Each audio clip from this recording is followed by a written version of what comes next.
The day Earth changed forever started like any other. Tom Miller sat at his desk in the Global Defense Command Center, monitoring deep space signals as he had done for the past 15 years. The coffee in his mug had gone cold hours ago, forgotten as he stared at the screens showing nothing but the usual cosmic background noise.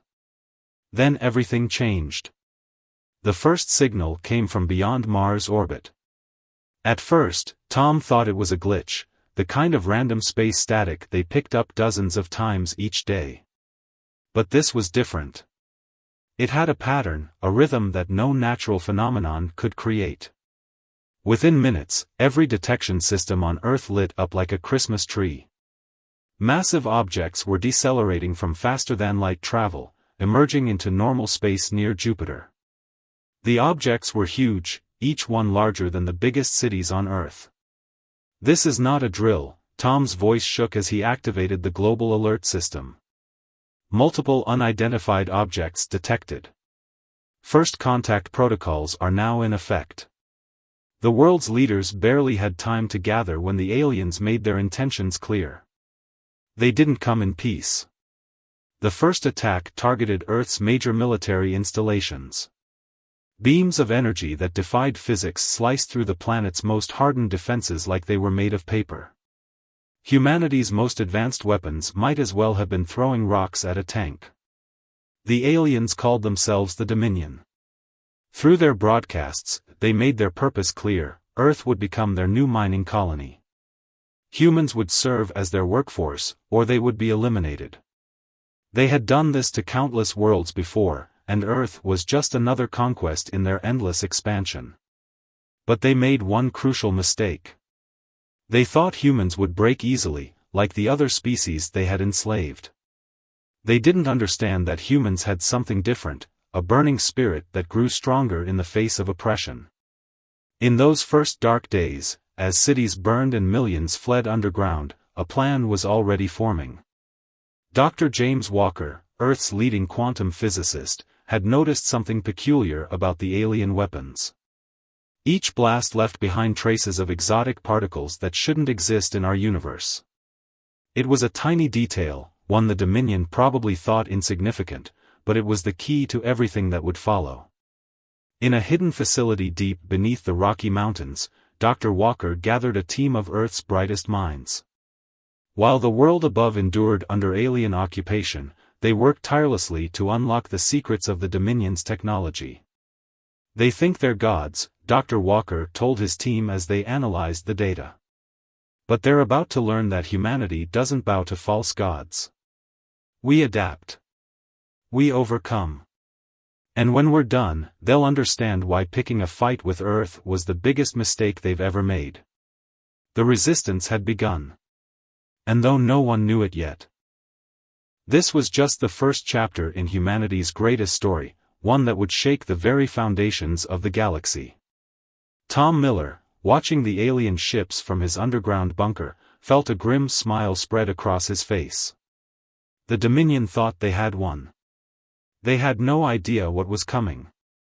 6 months into the occupation, humanity had learned to survive in the shadows. The Dominion's massive ships hung in the sky like dark stars, constant reminders of their presence. But beneath the surface, in bunkers and secret facilities across the globe, humans were far from defeated. Dr. Walker's team made their breakthrough on a cold winter morning. They had been studying a damaged piece of Dominion technology, a small power cell recovered from a crashed scout ship. What they found changed everything. "Look at this," Dr. Walker pointed to his computer screen, showing the results to his colleague, Mark Thompson. "Their entire energy system runs on quantum entanglement. But there's a flaw, a fundamental mistake in their understanding of particle physics. The Dominion's technology was advanced, but it wasn't perfect. They had taken shortcuts, using brute force where elegance was needed. It was like building a skyscraper on a weak foundation, impressive to look at, but vulnerable to the right kind of attack." Meanwhile, the resistance movement grew stronger. Led by former military commander Anna West, small groups of fighters began gathering intelligence on the invaders. They discovered that the Dominion's ground forces relied heavily on automated drones, controlled by Central Command ships. "They're arrogant," Anna told her troops during a secret meeting in an abandoned subway tunnel. "They don't even bother posting guards at some of their smaller facilities. They think their technology makes them invincible." The real game-changer came when Dr. Walker's team managed to intercept and decode Dominion communications. The aliens weren't just mining Earth, they were afraid of it. Reports to their high command showed growing concern about human resilience and adaptability. One decoded message read, "Warning, human subjects display unusual characteristics. Unlike other conquered species, they continue to resist despite overwhelming force. Recommend increased security measures." The resistance put this knowledge to good use. Small victories began to add up. A squad of fighters led by Tom Miller, who had traded his monitoring station for a rifle, managed to disable a Dominion drone control center using electromagnetic pulses derived from Dr. Walker's research. But the biggest discovery was yet to come. Deep in the research facility, Dr. Walker and his team found a way to turn the Dominion's quantum technology against them. They realized that the exotic particles left behind by alien weapons could be harnessed, reversed, and amplified. Every time they fire their weapons, Dr. Walker explained to a room full of resistance leaders, "They're giving us the tools for their own destruction. We just need to build the right device to use it." The plan that formed was audacious.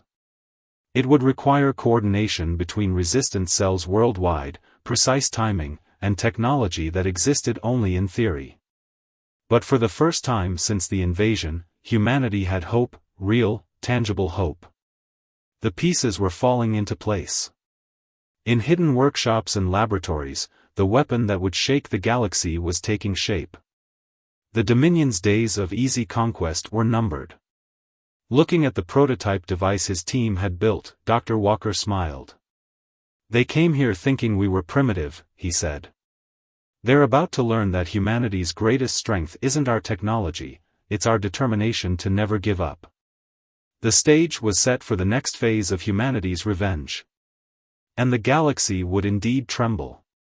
1 year into the occupation, humanity was ready to show its teeth. The weapon Dr. Walker and his team created was ready for testing. They called it the Reverser, a device that could turn the Dominion's own energy weapons against them. The first test happened in the Arizona desert, far from prying eyes. The Resistance had captured a Dominion drone for the experiment. When they activated the drone's weapon system, the Reverser hummed to life. The energy beam that shot out from the drone didn't just stop, it bounced back, destroying the drone completely. "It works," Dr. Walker whispered, his eyes wide with amazement. "It actually works." But one small device wouldn't be enough. They needed to build hundreds, maybe thousands. The resistance network sprang into action. Underground factories, hidden in old mines and abandoned warehouses, began producing reversers day and night. Anna West developed the battle plan. They would strike simultaneously at multiple Dominion facilities across the globe. The element of surprise would be their greatest weapon. "We get one shot at this," she told the gathered resistance leaders. "Once they know what we can do, they'll adapt. We need to hit them hard and fast." Tom Miller led the training of strike teams. Each fighter had to learn how to use the reverser perfectly. One mistake could mean death, or worse, alerting the Dominion to their plan too soon. "Remember," he told his trainees, "these devices aren't just weapons. They're hope. Each one represents thousands of hours of human ingenuity and determination." The day of the attack was set for July 4th, Independence Day. The symbolism wasn't lost on anyone. The operation began at dawn. Strike teams moved into position around major Dominion installations worldwide. In orbit, hidden satellites built in secret facilities prepared to disrupt alien communications. At exactly 0600 hours, the attack began. In New York, Resistance fighters activated their reversers as a Dominion patrol ship fired on their position. The alien energy beam bounced back, tearing through the ship's hull like paper. The massive vessel crashed into the Hudson River, sending waves crashing over both shores. Similar scenes played out across the globe. In London, Paris, Moscow, Beijing, and dozens of other cities, the resistance struck back. For the first time, the Dominion's weapons were useless against their targets. The aliens responded with confusion, then panic. Their communications, intercepted by resistance hackers, showed their disbelief. Emergency. Human weapons neutralizing our energy systems. Request immediate support. Unable to maintain orbital control. Ground bases under attack. How are they doing this? It's impossible. But the greatest victory came at the Dominion's main Earth command center in the Himalayas. Anna West herself led the assault team. They fought their way through waves of drones, each attack by the aliens making their reversers stronger. When they reached the command center's core, they found something unexpected: fear in the eyes of the Dominion commanders. These mighty conquerors had never faced defeat before. "Your weapons are impressive," the Dominion commander said, trying to maintain his dignity. "But you're only one planet. The Empire will send more ships, more troops." Anna smiled grimly. "We're counting on it. Today was just a demonstration. Tell your Empire, Earth is not for taking. And we're just getting started." As news of the victory spread, humanity celebrated their first major win against the invaders. But Dr. Walker and the other leaders knew this was just the beginning. The Dominion would return, stronger and more prepared. But now they had something they didn't have before: proof that humanity could fight back. And win. Looking at the burning wreckage of alien ships in the sky, Tom Miller thought about how far they'd come. "Just wait," he muttered. "This is only the beginning." The victory celebration lasted 3 days. Then the Dominion's response began. Massive warships, larger than any seen before, emerged from hyperspace. The Resistance's orbital sensors counted over 500 vessels, each one bristling with weapons.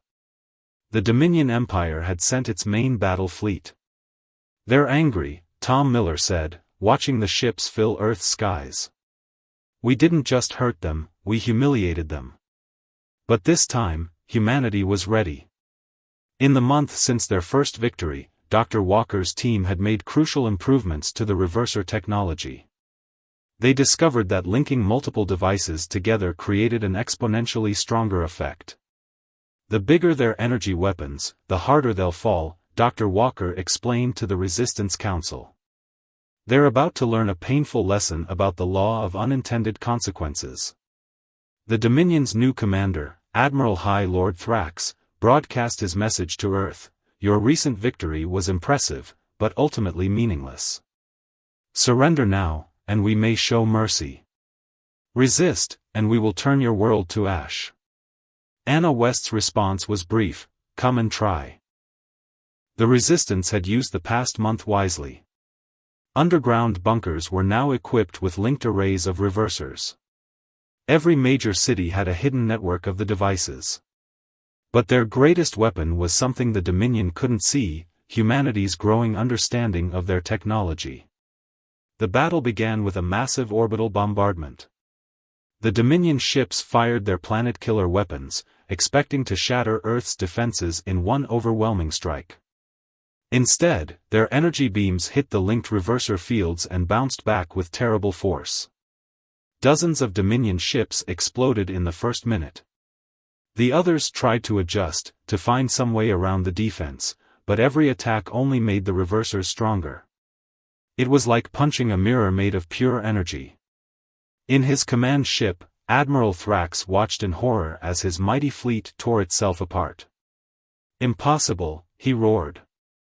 "No primitive species could do this." But humanity wasn't done. Dr. Walker had prepared a surprise. Hidden laboratories around the world activated special reversers, ones designed not just to reflect energy, but to harvest it. Every blast from the Dominion's weapons was collected, stored, and redirected into Earth's power grid. "They're not just giving us the rope to hang them with," Dr. Walker said, monitoring the energy readings. "They're giving us the power to rebuild our world." The Dominion fleet retreated after losing half their ships. But they left behind something valuable: debris from their destroyed vessels. Teams of scientists and engineers immediately began studying the wreckage, learning more about their enemy's technology. Tom Miller led one of the salvage teams. In the twisted remains of a Dominion warship, they found something unexpected: data cores containing information about other conquered worlds. Other species that might be willing to join Earth's fight for freedom. "We're not alone in this fight," Tom told Anna West as they reviewed the data. "There are others out there, waiting for someone to show them it's possible to resist." The Resistance Council met to plan their next move. They had won another battle, but the war was far from over. The Dominion Empire controlled thousands of worlds.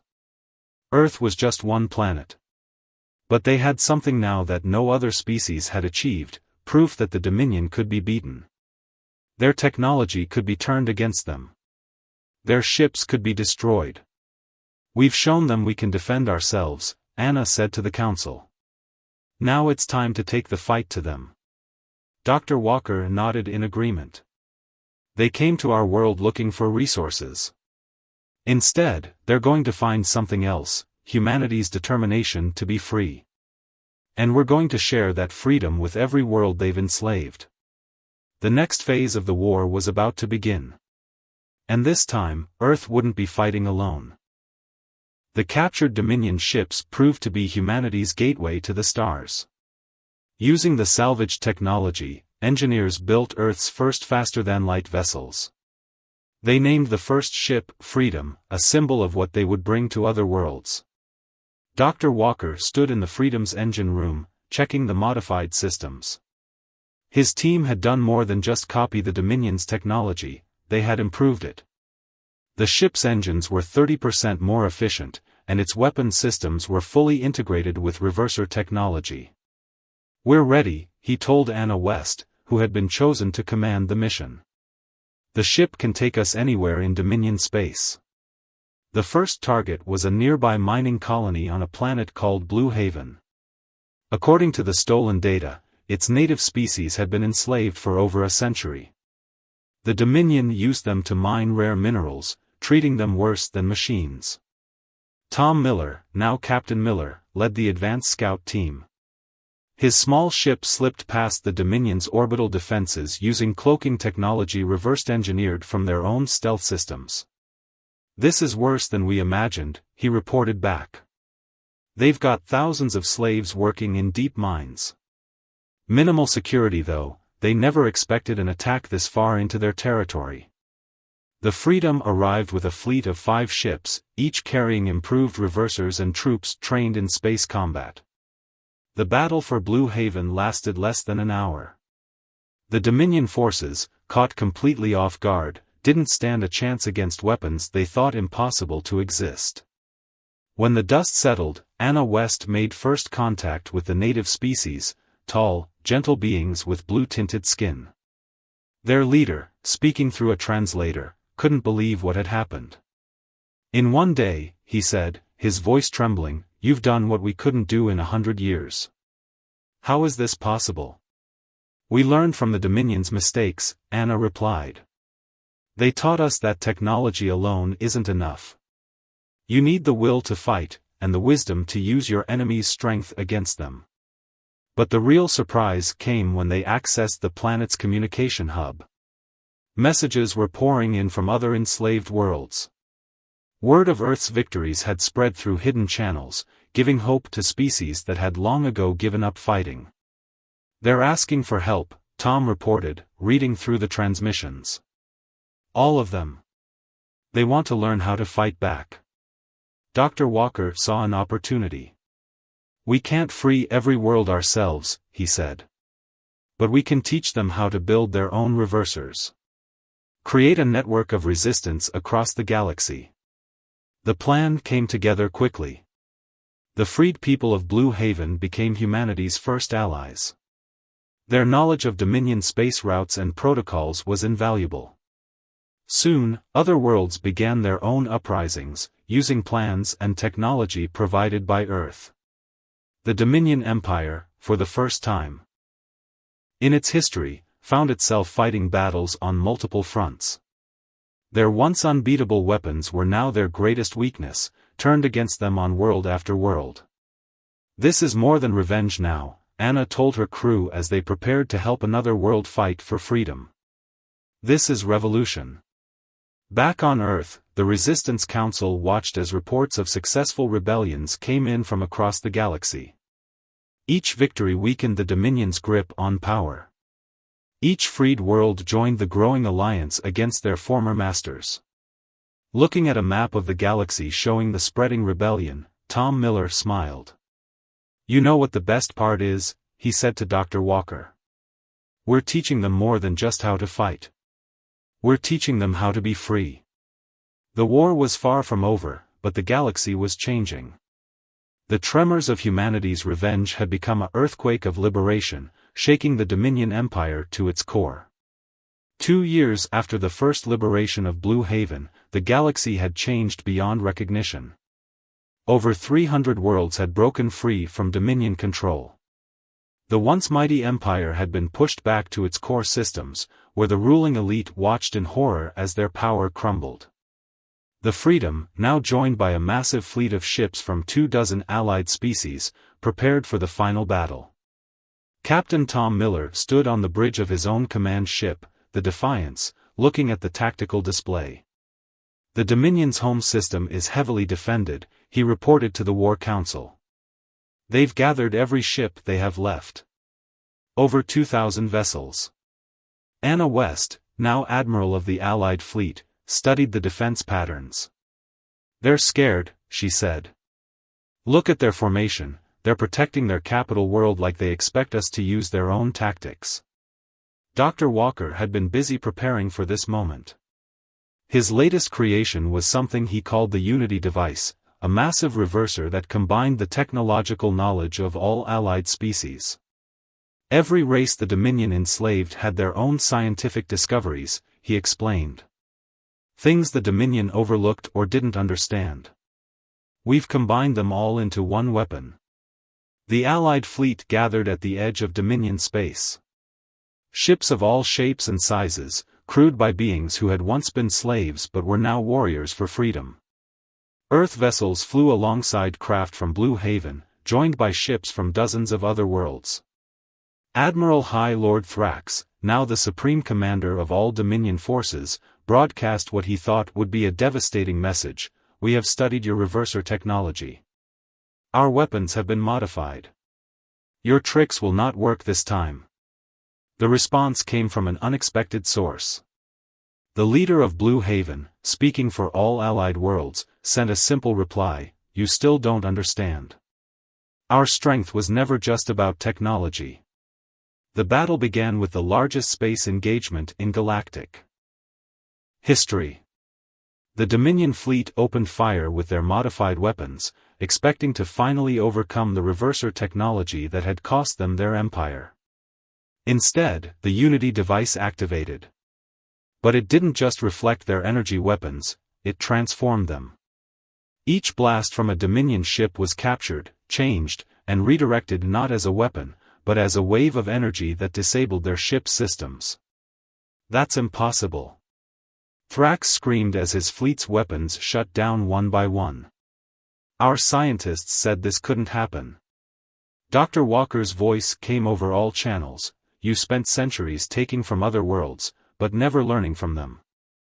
Every species you enslaved had something valuable to teach.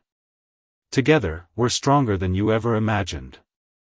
The Allied fleet moved forward, not to destroy but to disable. Ships from Earth led the way, followed by vessels from every freed world. Each one represented a people who had learned to fight back, to rise up, to claim their freedom. Dominion ships began surrendering by the hundreds.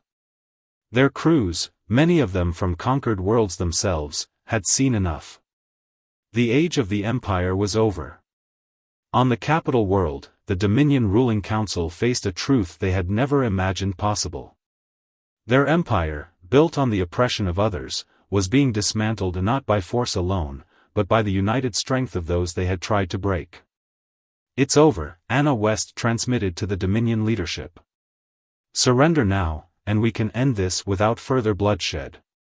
As the Allied fleet surrounded the capital world, Tom Miller thought about how far they had come.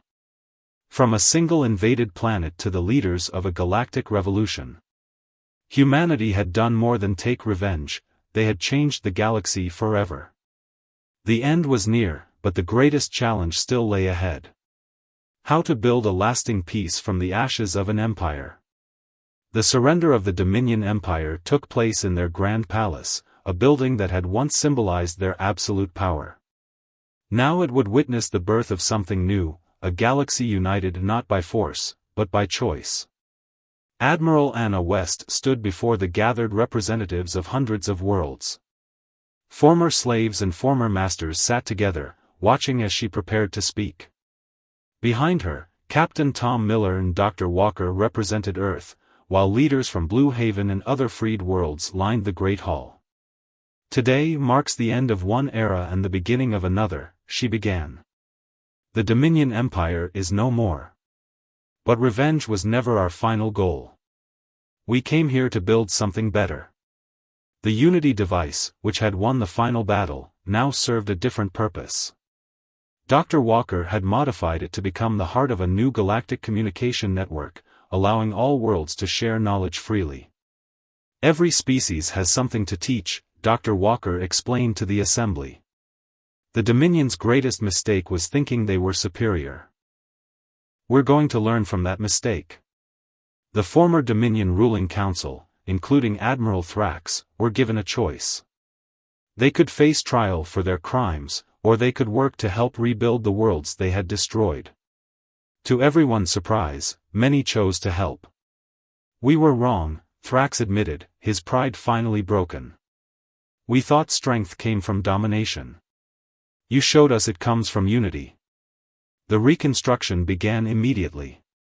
Earth's reverser technology, combined with knowledge from other worlds, helped restore damaged planets. Former mining colonies became thriving worlds again. Slave camps were transformed into cities. Tom Miller led the effort to create a new peacekeeping fleet, staffed by volunteers from all worlds. "We're not here to control," he told the first group of recruits. "We're here to protect and serve." But the greatest change was cultural. Species that had been enemies under Dominion rule discovered they had more in common than they thought. Trade routes opened. Scientific knowledge was shared. Art and music from 1,000 worlds filled the galaxy's communication channels. The leader of Blue Haven, speaking at the first meeting of the new Galactic Council, summed it up best: "The Dominion tried to make us all the same by force. Instead, we've chosen to celebrate our differences while working together." Dr. Walker's team continued their work, but now they focused on solving problems instead of building weapons. Their first major project was finding ways to restore environments damaged by centuries of Dominion mining. "It's amazing what we can accomplish when we work together," he said, watching as a dead world bloomed back to life. "Every species brings their own perspective, their own solutions." 1 year after the surrender, the galaxy had changed beyond recognition. The former Dominion capital became the center of scientific learning, where beings from all worlds came to share knowledge. The prison camps became universities. The weapons factories were converted to build ships for exploration. Anna West, looking out at the galaxy from Earth's new space station, felt a sense of pride. "We did more than get revenge," she told Tom Miller. "We showed the galaxy a better way." "And we're just getting started," Tom replied, pointing to a star map showing unexplored regions. "There's so much more out there to discover."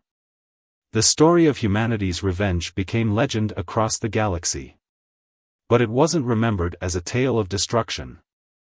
Instead, it became a story of transformation, how one species' fight for freedom led to liberty for all. Back on Earth, where it all began, Dr. Walker stood in his old laboratory, now a museum. The first reverser sat in a display case, a reminder of how far they'd come.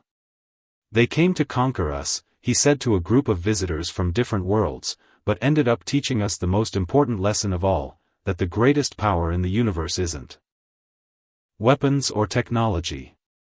It's the ability to unite and work together for something better.